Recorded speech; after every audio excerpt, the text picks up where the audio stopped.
말씀 보겠습니다. 사무엘상 21장 1절로 22장 5절까지의 말씀입니다. 21장 10절로 15절 말씀만 함께 봉독하겠습니다. 그날에 다윗이 사울을 두려워하여 일어나 도망하여 가드 왕 아기스에게로 가니 아기스의 신하들이 아기스에게 말하되 이는 그 땅의 왕 다윗이 아니니까. 우리가 춤추며 이 사람의 일을 노래하여 이르되 사울이 죽인 자는 천천히요 다윗은 만만이로다 하지 아니하였나이까 한지라. 다윗이 이 말을 그의 마음에 두고 가드 왕 아기스를 심히 두려워하여 그들 앞에서 그의 행동을 변하여 미친 채 하고 대문짝에 극적거리며 침을 수염에 흘리매 아기스가 그의 신하에게 이르되 너희도 보거니와 이 사람이 미치광이로다. 어찌하여 그를 내게로 데려왔느냐. 내게 미치광이가 부족하여서 너희가 이 자를 데려다가 내 앞에서 미친 짓을 하게 하느냐. 이 자가 어찌 내 집에 들어오겠느냐 하니라. 아멘. 벌써 3월이 되었습니다. 우리 3월의 첫 주를 맞이했습니다. 우리 또 3월을 지켜주실 것을 감사합니다 하면서 인사 나누겠습니다. 우리 3월을 지켜주실 것을 감사합니다. 아멘. 예. 밑바닥이라는 말이 있습니다. 이 밑바닥이라는 말의 사전적 의미는 먼저 물리적인 의미로 어떤 물체나 이 공간의 가장 아래쪽 부분을 가리키는 말이 밑바닥이라고 합니다. 또 비유적인 의미로는 사회적 지위나 이 경제적 상태에서 가장 낮은 위치를 일컫는 말입니다. 어찌됐든 이 밑바닥이라고 하는 말은 과히 좋은 의미로는 쓰이지 않는 것 같습니다. 오늘 본문의 말씀은 비유적인 의미로 언제나 100점짜리 인생을 살 것만 같았던 다윗이 이 자신의 인생에 있어서 가장 낮은 위치에 떨어진 것을 이 성경은 대서특필하고 있습니다. 사무엘상을 읽어보면 다윗을 죽이려는 사울 왕의 의지는 정말 분명했다, 변함이 없었다라는 것을 알 수 있습니다. 다윗은 계속되는 그 사울 왕의 살기에 이 두려움을 느꼈습니다. 그리고 이로 인해 그 담대했던 다윗은 점점 연약해집니다.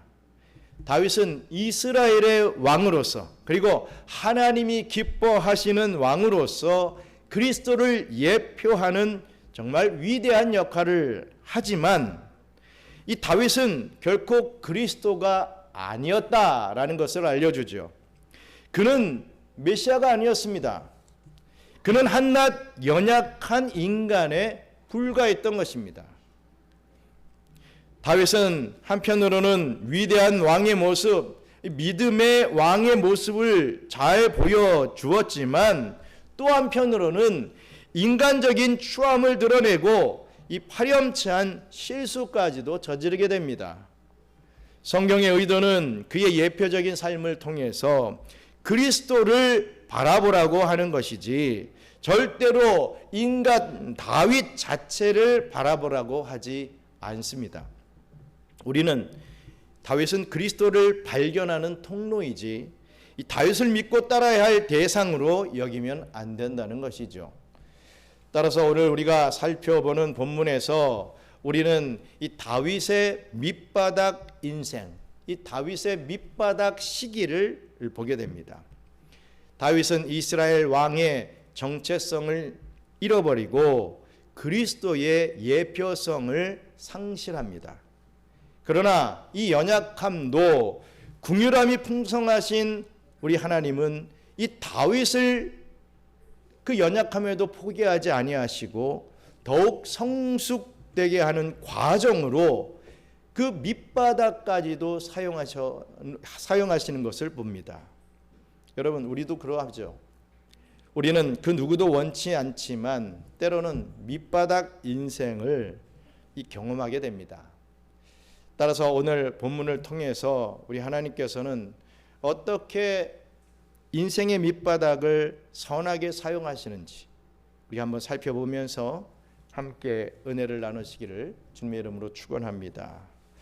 먼저 첫 번째로 두려움을 피하면 또 다른 두려움이 찾아옵니다. 다윗은 자기 연민에 빠지는 모습을 보여주고 있습니다. 우리 사무엘상 20장에 보시면 다윗과 이 요나단은 이러한 대화를 서로가 한 적이 있습니다. 우리 사무엘상 20장 1절 말씀만 같이 읽겠습니다. 다윗이 라마 나요스에서 도망하여 요나단에게 이르되 내가 무엇을 하였으며 내 죄악이 무엇이며 내 아버지 앞에서 내 죄가 무엇이기에 그가 내 생명을 찾느냐. 아멘.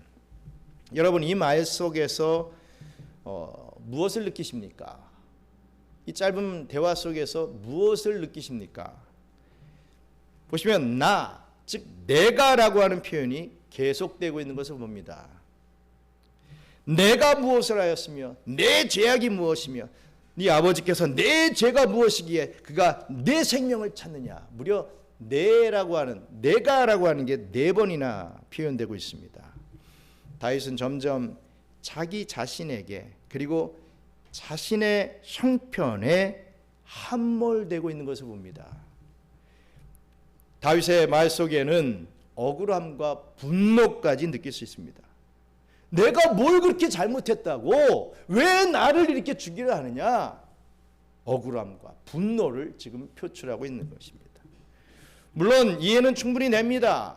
이 계속되는 사울의 이 노골적인 살해 위협 때문에 다윗은 두려움과 불안감을 느꼈을 것입니다. 이스라엘의 최고 권력을 가진 사울 왕이 몇 번에 걸쳐서 창을 던집니다. 자기를 죽이려고 창을 던졌습니다. 또 부하를 보내어 다윗을 죽이려고 하는데 다윗은 제정신을 유지하기가 힘들었을 것이 분명합니다. 여러분들도 누가 죽이려고 나를 쫓아온다.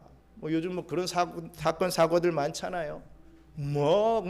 칼을 들고 쫓아온다 그러면 여러분들 정신을 차릴 수가 있겠습니까?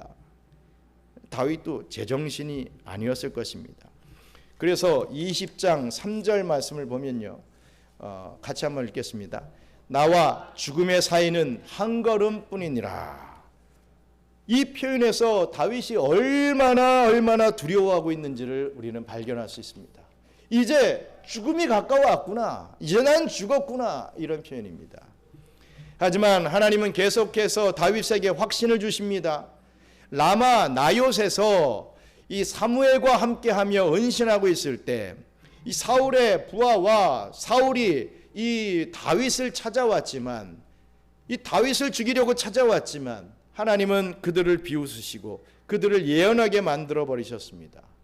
하나님은 신비로운 능력으로 다윗을 그 위험 속에서 또 구원해 주셨던 것입니다.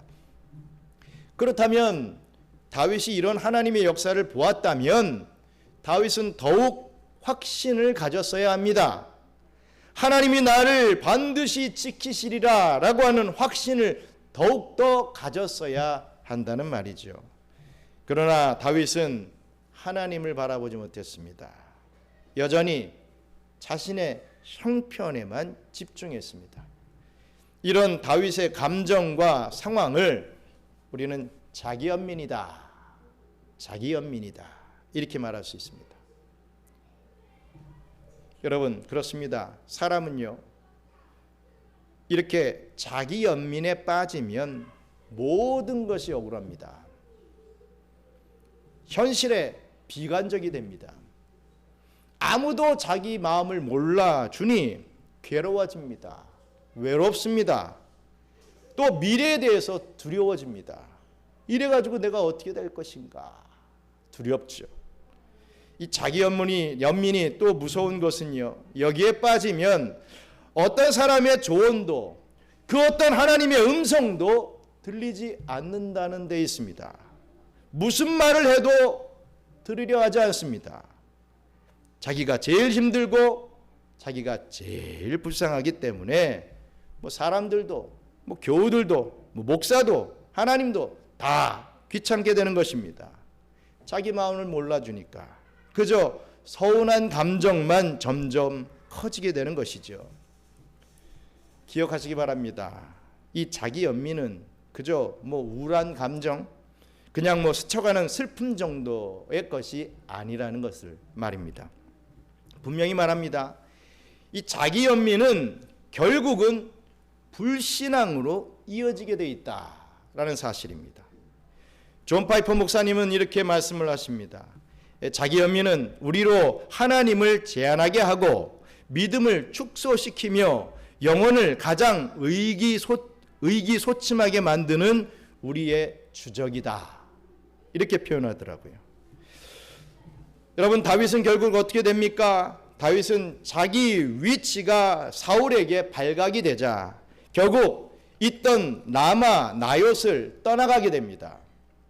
여러분, 이 라마 나옳이라고 하는 곳은 어떤 곳입니까? 우리는 분명히 이것을 캐치해낼 수 있어야 됩니다.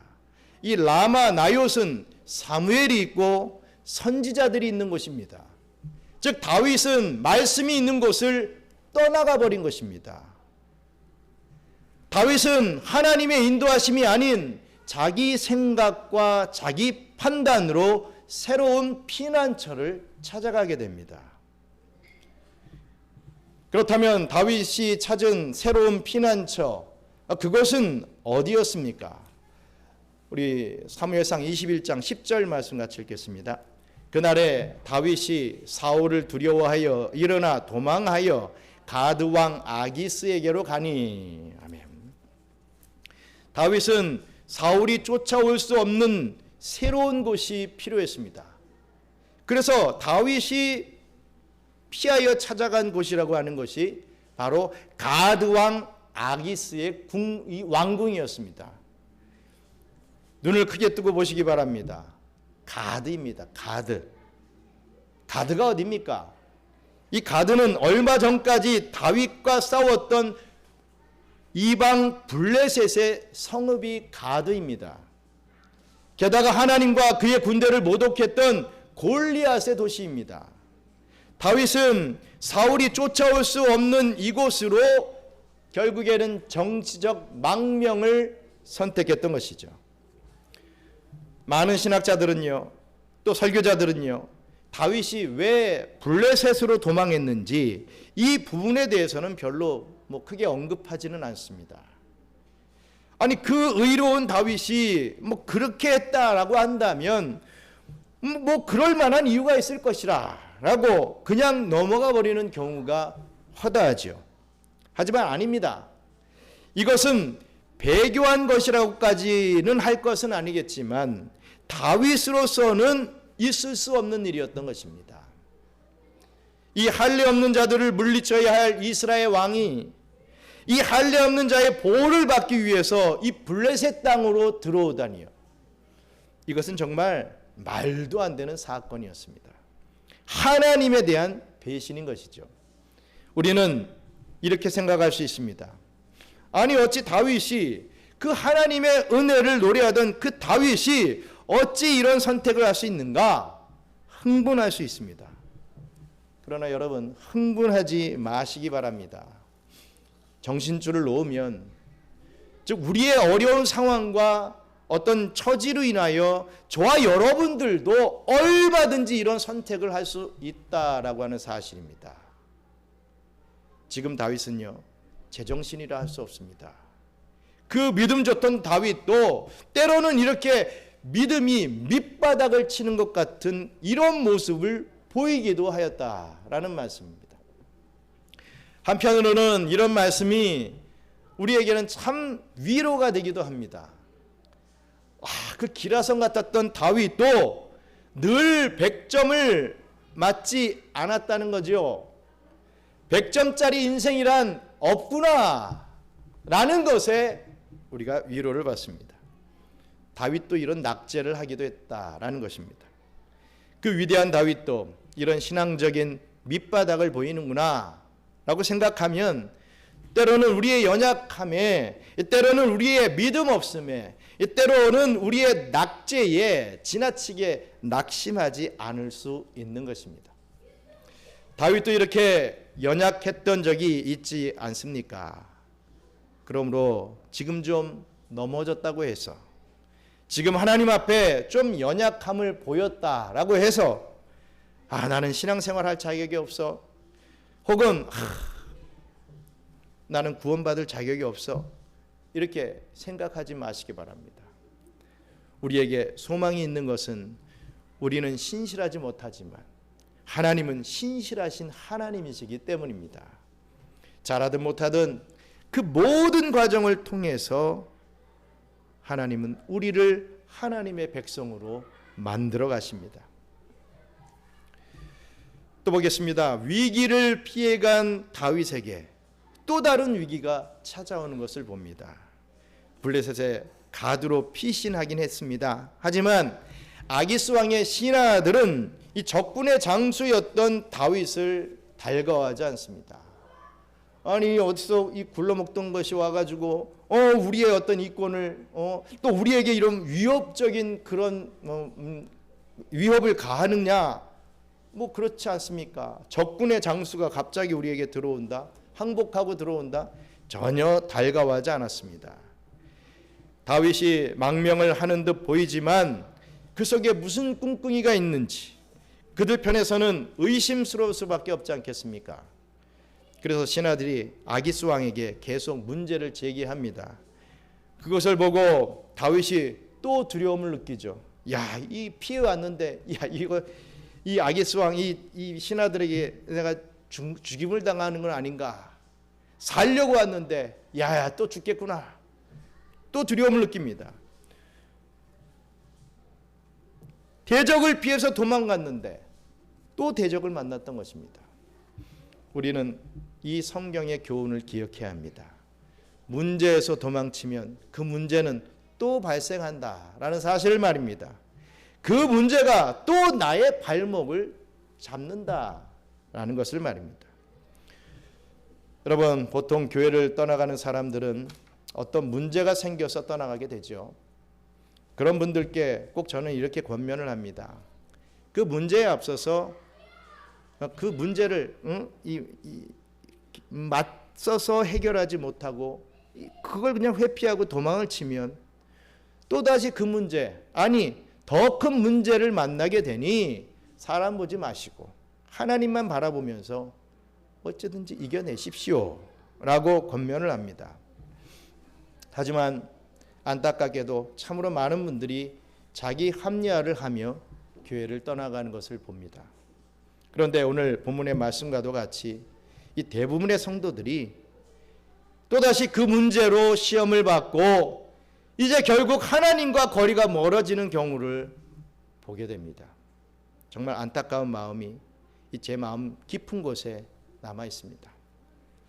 여러분, 그래서 다윗이 결국 취했던 방법이 무엇이겠습니까? 우리 사무엘상 21장 12절로 13절 말씀 같이 읽겠습니다. 다윗이 이 말을 그의 마음에 두고 가드 왕 아기스를 심히 두려워하여 그들 앞에서 그의 행동을 변하여 미친 채 하고 대문짝에 극적거리며 침을 수염에 흘리매. 아멘. 다윗은 미친 척을 했습니다. 침을 흘리고 문짝을 극적극적거리면서 제정신이 아닌 척을 했습니다. 제정신이 아니어서 도망갔는데 이제는 제정신이 아닌 척까지 해야 되는 그런 상황에 처하게 됐죠.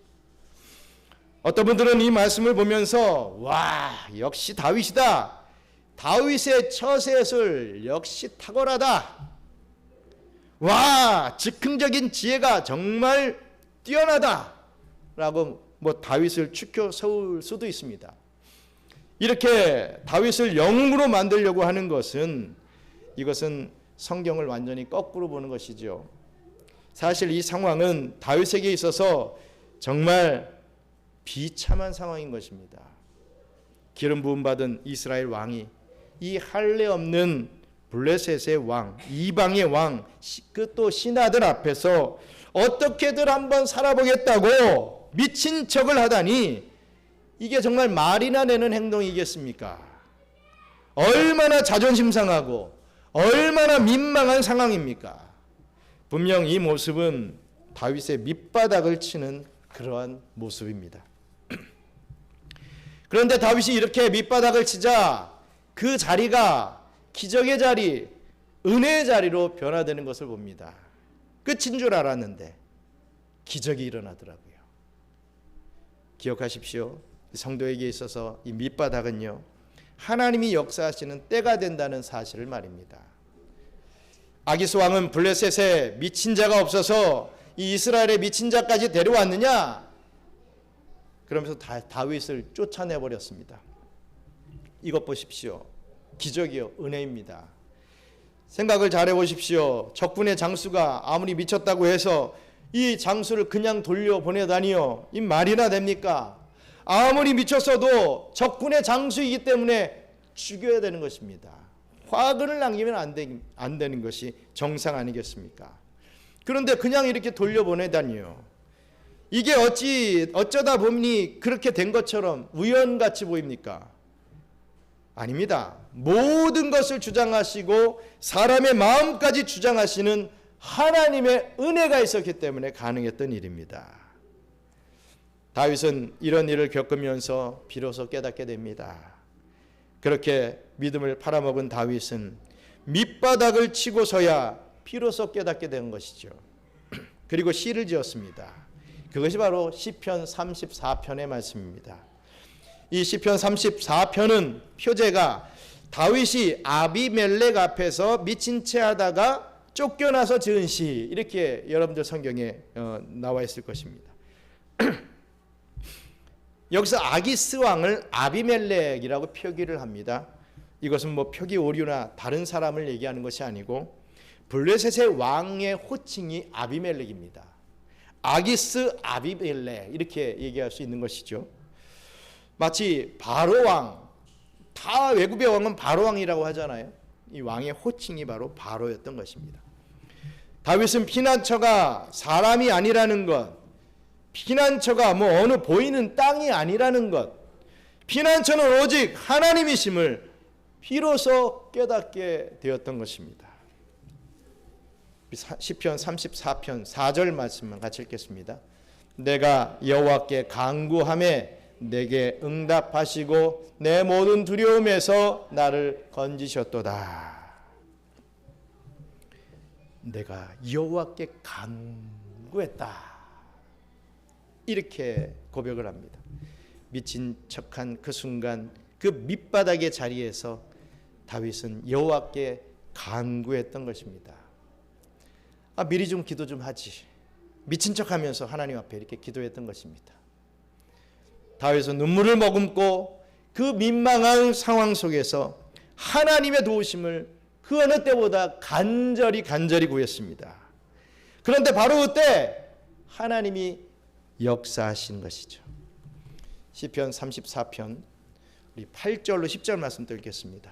너희는 여호와의 선하심을 맛보아 알지어다. 그에게 피하는 자는 복이 있도다. 너희 성도들아 여호와를 경외하라. 그를 경외하는 자에게는 부족함이 없도다.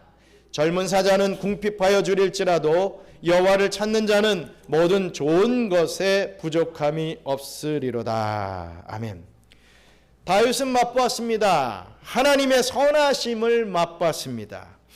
자기 연민에 빠져서 하나님을 보지 못하고 자기만을 바라보던 상황에서 하나님의 선하심을 맛보았던 것입니다. 그렇습니다. 성도는요, 그런 밑바닥 경험을 통해서 하나님의 선하심을 맛볼 수 있는 것입니다. 맛본다라고 하는 것은 체험을 말하는 것이죠. 하나님을 만나는 체험을 해야 한다라는 것을 가르쳐 줍니다. 물론 우리는 이러한 체험을 하기 위해서 하나님, 저에게도 밑바닥을 좀 보게 하여 주시고 완전히 이 나락에 떨어졌을 때 하나님의 선하심을 체험하게 하소서. 여러분, 이렇게 기도할 필요 없습니다. 그렇게 기도하라고 지금 성경을 얘기하는 건 아닙니다. 일부러 그런 기도까지 할 필요 없다는 것이죠. 일부러 나에게 광야 40년을 주시옵소서, 이런 기도 전혀 할 필요가 없습니다. 이스라엘 백성들에게 광야는 솔직하게 필요 없는 과정이었습니다. 바로 가나안에 들어갈 수 있었지요. 그런데 그들의 부족함이, 그들의 불순종이 광야 40년을 당하게 된 것입니다. 순종했으면 바로 들어갈 수 있었다는 것이죠. 순종해서 40년을 아끼고 1세대들이 들어가서 더 많은 하나님의 일을 감당할 수 있지 않았겠습니까? 그런데 불순종해서 광야 40년을 당하게 됩니다. 물론 그 광야 40년까지도 은혜로 만들어진 하나님이 계시기에 너무나도 감사하지만 우리가 일부러 그럴 필요는 없다라는 것을 알아야 할 것입니다. 저도요, 이 대학교 4학년을 마치고 앞으로 이 진로 문제 때문에 고민을 할 때 누구를 통해서 하나님의 음성을 듣게 됩니다. 그분이 그러시더라고요. 당신은 목회의 길을 갈 사람이다. 아니 제가요? 저는 이것 때문에 다 못하는 사람인데 어떻게 합니까? 그런 건 필요 없다. 우리 하나님께서, 우리 예수님께서 당신을 이렇게 품고 있는 모습이 보인다, 이렇게 표현하시더라고요. 제가 어떤 그런 신비주의적인 걸 믿는 사람은 아니지만 어쨌든 하나님의 음성으로 들렸습니다. 그리고 제가 물었습니다. 그럼 제가 만약에 지금 신학대학원을 안 가면, 목회의 길을 안 가면 어떻게 되겠습니까?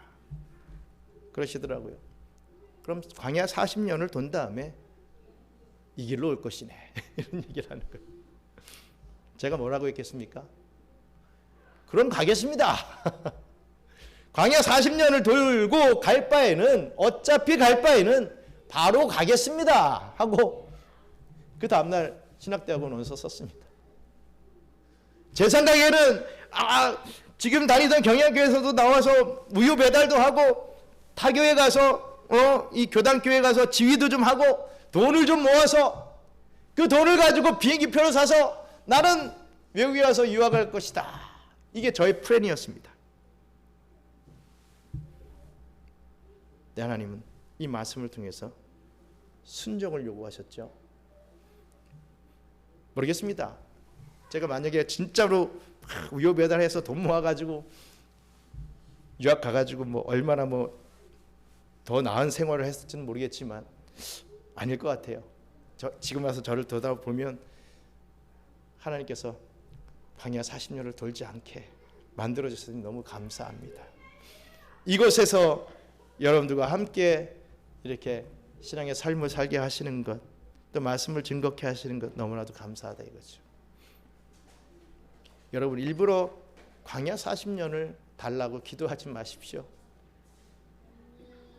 일부러 불순종해서 광야 40년을 살려고 하지 마십시오. 그 40년을 아끼는 게 더 하나님이 기뻐하시는 뜻이지, 그 40년을 돌고 살다가 주여 이 죄인 이제 돌아갑니다, 다 늙어가지고 힘이 빠져가지고 돌아오는 것은 그닥 하나님이 좋아하시는 일 아닙니다. 그래도 감사하다 이거지요. 그래도 은혜라 이거지요. 여러분, 하나님이 필요하시면 하나님이 우리를 내려가게 하십니다. 그때 당황하지 마십시오. 불평하지 마십시오. 바로 그때가 하나님의 선하심을 맛볼 때인 것을 기억하십시오. 오히려 기대하는 마음으로 하나님을 체험하는 저와 우리 경양의 성도님들 되시기를 축원합니다. 끝으로 하나님은 광야로 이끄셔서 우리를 만나 주십니다. 사무엘상 22장 1절 전반부만 읽겠습니다. 그러므로 다윗이 그곳을 떠나 아둘람 굴로 도망하매. 아멘. 다윗은 우여곡절 끝에 아둘람의 어느 굴로 들어가게 됩니다. 이 아둘람은 베들레헴에서 남서쪽으로 20km 지점에 있는 광야에 위치하고 있죠. 광야의 굴은 주로 무덤으로 사용하거나 야생짐승의 거처가 되기도 합니다. 그러다 보니 광야의 굴은 가난한 자들의 처소가 되고 아니면 이 다윗과 같은 이 몸을 피해야 하는 사람들의 거처가 되기도 했습니다. 다윗은 이런 광야의 아둘람의 굴에서 오랜 시간을 보내게 됩니다. 헤브론에서 왕이 될 때까지 그 꽃다운 20대, 이 30대 초반에 이 십수년을 그렇게 광야에서 보내게 된 겁니다. 다윗도 광야에서 시간을 보내게 되었다는 것입니다. 광야로 온 것은 다윗이 스스로 자신의 안위를 위해서 선택한 것이었죠. 그러나 그 광야로 이끄신 것은 하나님의 인도였습니다. 왜냐하면 이 광야라고 하는 것은 하나님의 일꾼으로 성숙하여 가는 하나님의 훈련소이기 때문입니다. 아브라함은 자신이 살아가기에 편리한 본토 친척 아비집을 떠나야 했습니다. 그리고 하나님이 명하시는 나그네의 삶을 살아야 했죠. 야곱도 마찬가지입니다. 부모의 품을 떠나 삼촌 라반의 집에서 혹독한 훈련을 받아야 했습니다. 그의 아들 요셉도 그랬죠. 요셉은 형들에게 팔려 애굽의 종으로 젊은 나날들을 보내야 했습니다. 모세도 그랬습니다. 애굽의 왕자로 자라던 모세는 사람을 죽이게 되면서 40년 동안 미디안 광야의 양치기로 지내게 됩니다. 이스라엘 백성들도 그러합니다. 하나님이 약속하신 가나안 땅에 들어가기 위해서는 40년의 광야 생활이 필요했던 것입니다. 그러기에 광야에 들어가게 된 것은 하나님의 이끄심의 결과였다. 그 자체는 하나님의 이끄심의 결과였다라는 사실입니다. 우리는 광야의 특징을 잘 알고 있습니다. 첫째로 광야는 적막하고 외롭습니다. 사람을 만나기가 쉽지 않죠. 아무리 소리를 질러봐도 메아리가 생기지 않는 것이 광야입니다. 소리를 내도 대답해주는 사람도 없고 도와주는 사람도 없습니다. 대단히 외롭고 적막한 것, 그것이 광야입니다.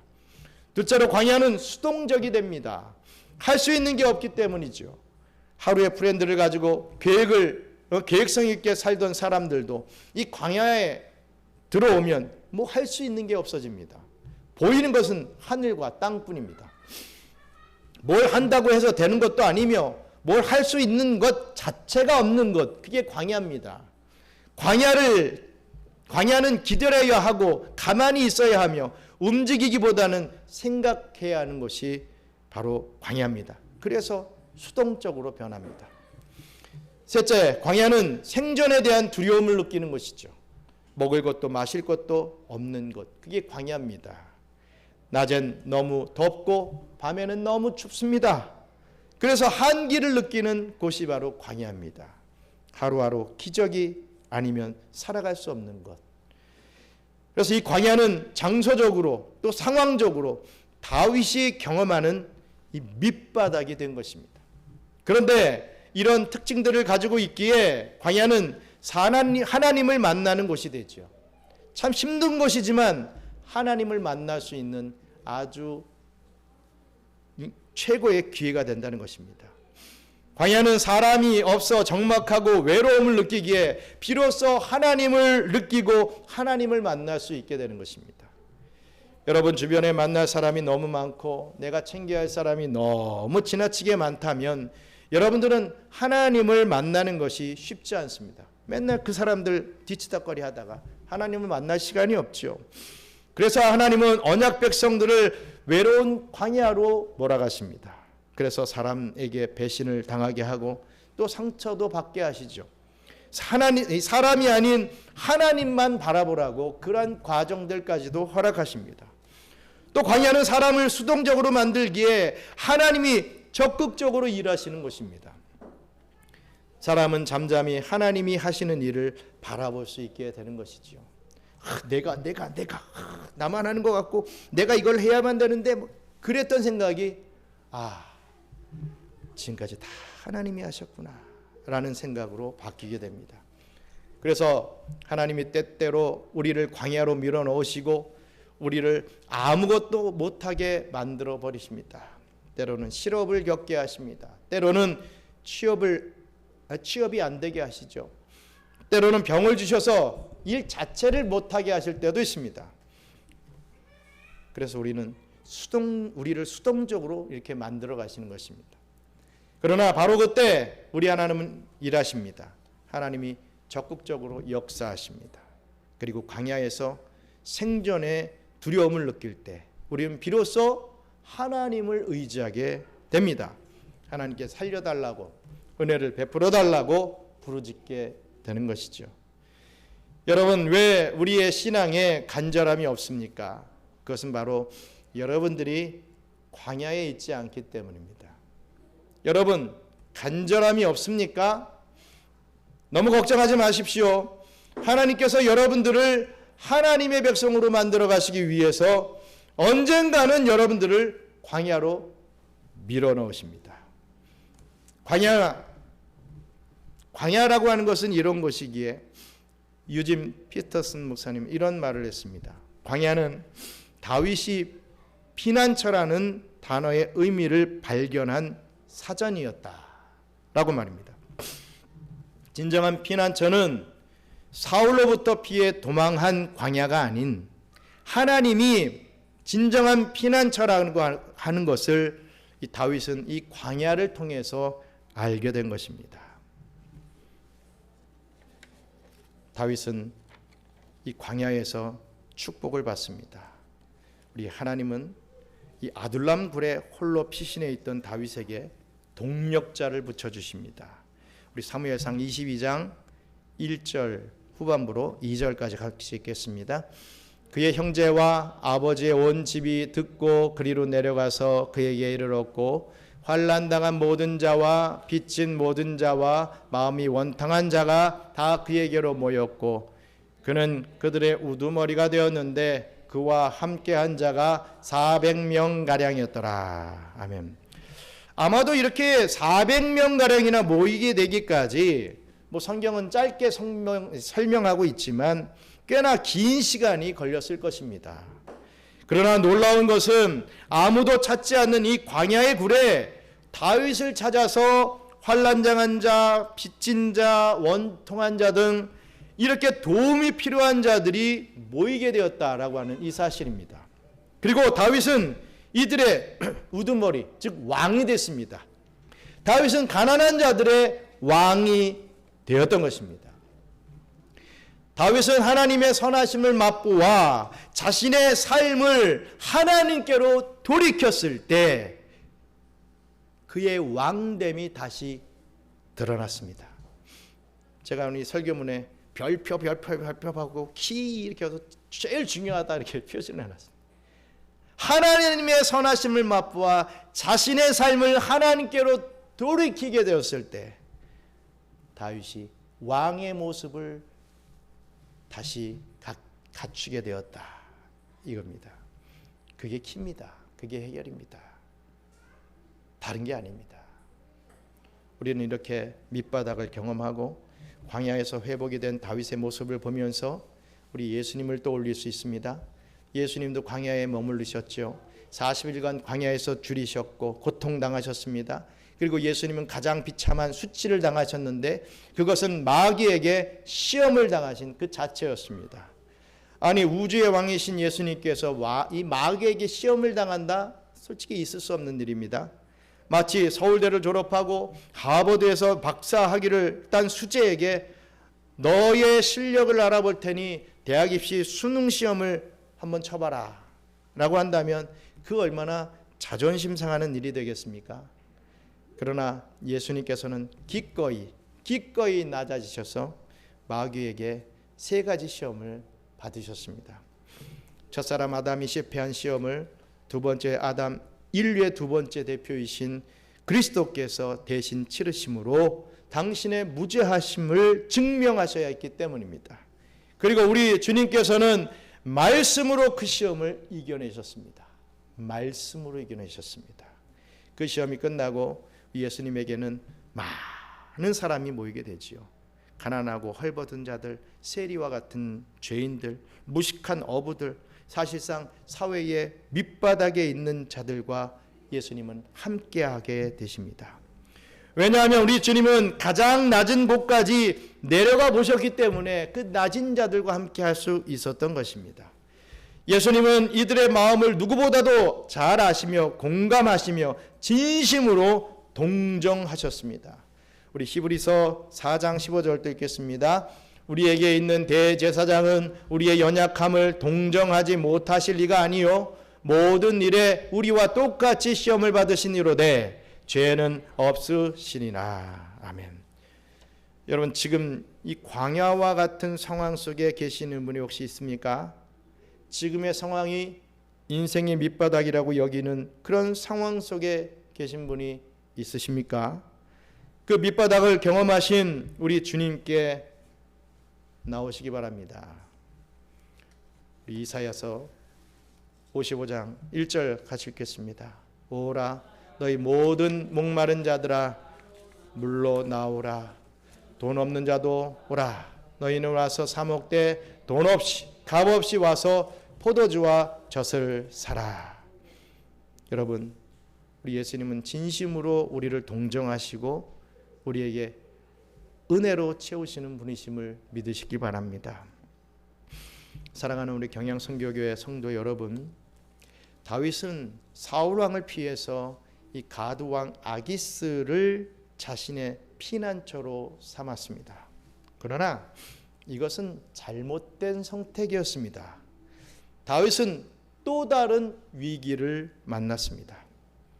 그러면서 다윗은 배웠죠. 하나님만이 자신의 피난처라는 것을 말입니다.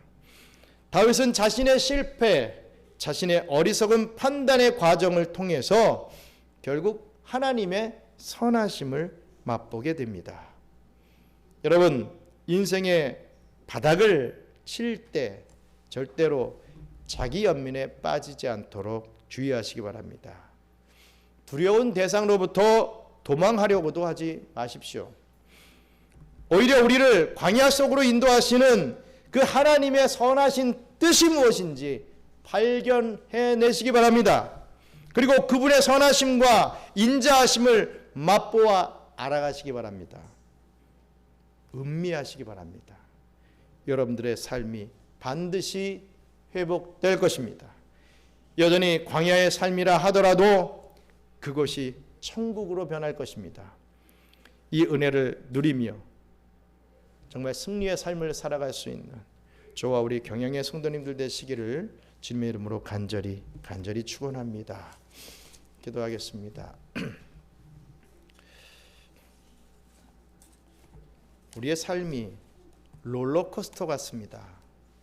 정말 어느 때는 특히 영적으로 내가 참 많이 성장했구나, 야, 다 잘 되는 것 같은 그러한 이 높은 이 고지를 차지할 때도 있지요.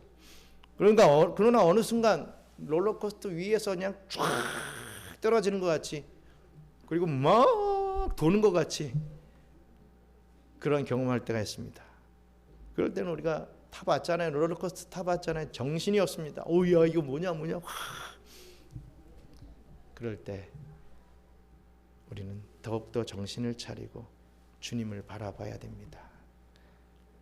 그러면 우리 주님께서 진정한 피난처로 우리에게 안착할 수 있게 해주시고 더 나은 신앙의 삶을 살게끔 인도해 주십니다.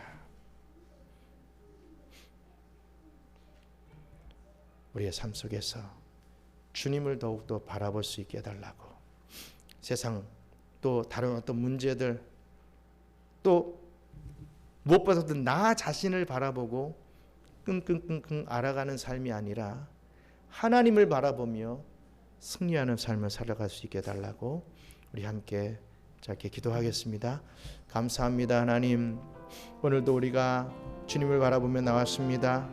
이렇게 바라보며 나오는 중에도 아버지 하나님, 참 많은 사건 사고들도 있고 참 우리의 마음에 참 많은 사단이 준 마음들로 인하여 주님을 온전히 바라보지 못하고 자꾸만 다른 것들, 다른 문제들, 나의 경제적인 것들, 나의 이 정력적인 것들, 이런 것 바라보다가 실족하고 좌절하여 이래가지고 내가 구원받을 수 있을까 할 정도로 그냥 나락으로 떨어지는 신앙의 삶을 살 때가 있습니다.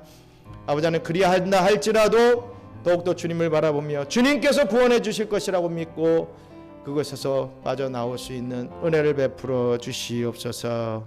감사합니다. 하나님, 어찌 보면 지금의 우리의 삶이 광야와 같은 삶일 줄 믿습니다. 참 어려움도 많고 외롭고 지치고 앞이 보이지도 않는 어디가 끝인지도 모르는 그러한 마음 속에서 이 공허함과 외로움과 괴로움이 우리의 이 마음을, 우리의 심령을 강하게 짓누르는 그러한 상황의 삶을 살고 있다라고 할 수 있겠습니다. 하지만 분명한 것은 그 모든 것을 주장하시는 분이 바로 하나님이시고 그 모든 과정을 이끌어 주시는 분이 하나님이시기에 더욱더 하나님의 그 선하심을 깨닫고 주님을 붙잡고 나아가 반드시 승리하는 삶을 살아 드릴 수 있도록 우리 주님께서 역사해 주시옵소서. 편한 삶이든 힘든 삶이든 다 하나님께서 허락하시고 이끌어 주신다는 것을 믿고 우리 주님 앞에 날마다 감사가 올려지는 그런 심령의 삶으로 우리가 변화될 수 있도록 축복해 주시옵소서.